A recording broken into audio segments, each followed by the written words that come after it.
Hello, I'm Kirsten Larson. I'm a member of Women in Aviation's California's Aerospace Valleys chapter. I used to work for NASA, and now I write books for curious kids. Today I'm here to show you my latest picture book, Wood Wire Wings, Emma Lilian Todd Invents an Airplane, illustrated by Tracy Subisak from Calkins Creek. This book is the true story of Emma Lilian Todd, the first woman to design a working airplane on her own. And I'm going to share with you a little bit about the book.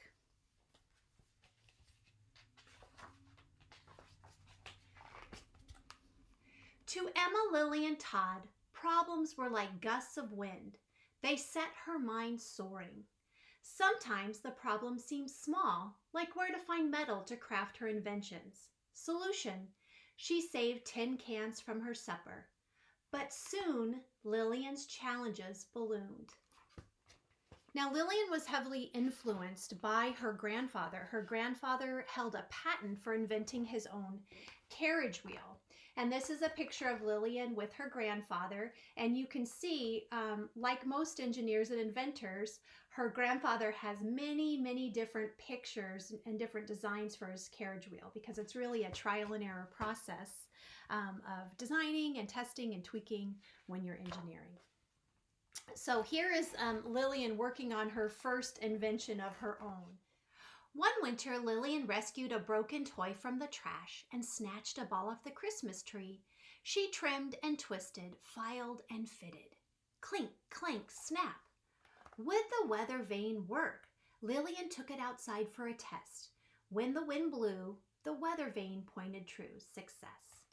So inventing was really something that Lilian was interested in from the time that she was a child.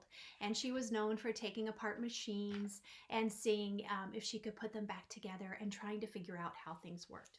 So unfortunately, in Lilian's day, women couldn't have every job in the world. There were very limited of jobs that they could do. And one was to be a typist. So Lilian got the best job that she thought she could, which was to be a typist in the patent office. And there she talked about the different inventions that came across her desk. Soon blueprints for fantastical flying machines flooded the office. But could they really fly? Lilian needed to know. And again, here Tracy has used pictures of real ideas that people submitted in patents for what they thought would fly. And really the spark that got Lilian going was when she saw some of the earliest airplane designs by the Wright brothers and by Santo Dumont. And she did not find their designs to be very practical. And this really spurred her, starting in 1906, to create her own airplane design. And this is probably one of my favorite quotes in the whole book from Lilian Todd. She says, "The machine of the Wright brothers has to be navigated by its operator lying flat and waving his legs in the air. My machine will be operated by a woman, I hope, and she will swing in a basket below and balance it as automatically as does a person riding a bicycle." So her goal was really to make a very practical form of transportation, and she always saw airplanes as really shaping the future of America. So she was very much inspired by birds. She studied the albatross. There was a stuffed albatross in the New York's Natural History Museum that she studied. She studied the crows that circled overhead her apartment, and those really informed her design.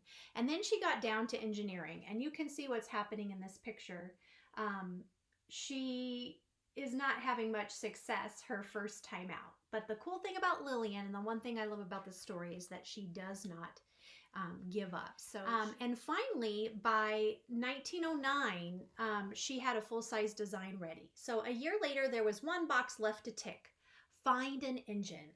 At that time, suitable airplane engines were hard to come by, as scarce as women working with wood and wire. Instead, Lilian had to make do with a car engine. At last, her plane was ready for takeoff. And the thing I love throughout the book is I have real quotes from Lilian Todd from newspapers and magazines from the day. So it's really interesting to hear her own words. So Lilian demonstrated her plane at a big fair in Staten Island, New York. and there was a lot of press about her attempts to fly. But here's the bad news.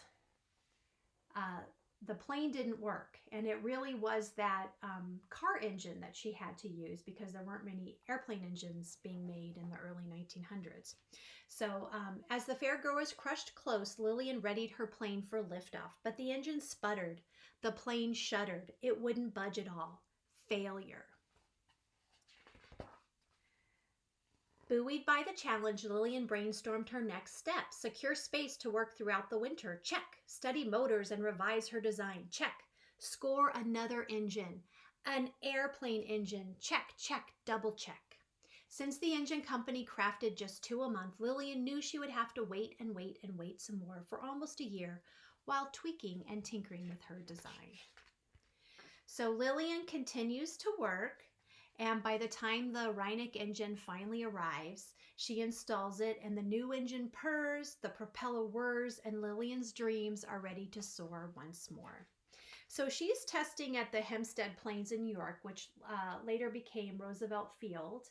And in November of 1910, November 7th to be exact, it was a very windy day, and people crowded the Hempstead Plains trying to get a glimpse at a number of people flying new airplanes, including Lilian Todd's airplane, which was piloted by Didier Masson.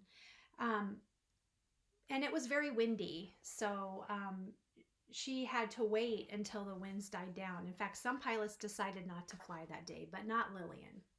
When the winds died down, Lilian made her final checks and found the best spot to study her airplane's every dip and dive.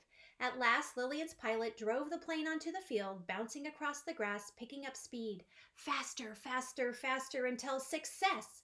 It lifted off, soaring towards the future, filled with flying. And I love this final illustration from Tracy Subisak, which shows how we continue to invent and engineer the airplane even today. And for the young inventors in your life who are stuck at home, on my website, KirstenWLarson.com, on the very front page, there's an educational guide that goes with the book, chock full of activities in science, engineering, English, math, social studies. And you'll also find another video on my YouTube channel, an engineering design activity that students can do at home along with me. So I hope you've enjoyed this book, and you can pick it up wherever books are sold. Thanks so much.